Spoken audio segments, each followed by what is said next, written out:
Manchester City's 10 men marched on to the quarter-finals of the FA Youth Cup with a stunning comeback at Pride Park to beat Derby County 2-1.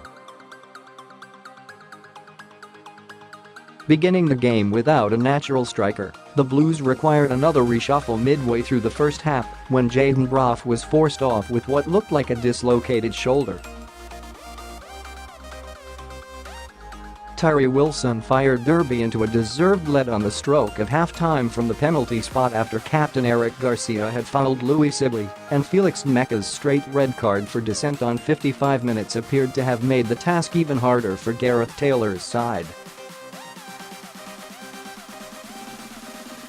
However, from nowhere, City immediately equalised when Taylor Harwood-Bellis powered home a header from a corner.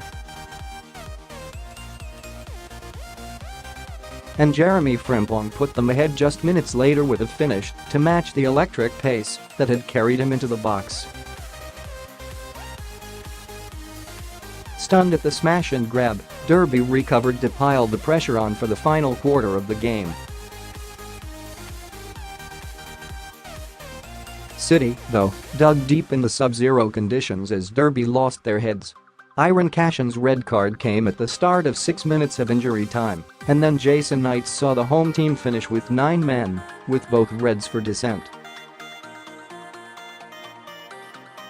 The Blues go into the hat for the quarter-finals but will not be joined by Manchester United or Chelsea, with both clubs having already been dumped out of the competition. Arsenal and Liverpool are the only clubs left in the FA Youth Cup this season to have previously lifted the trophy. Today's top Manchester City stories.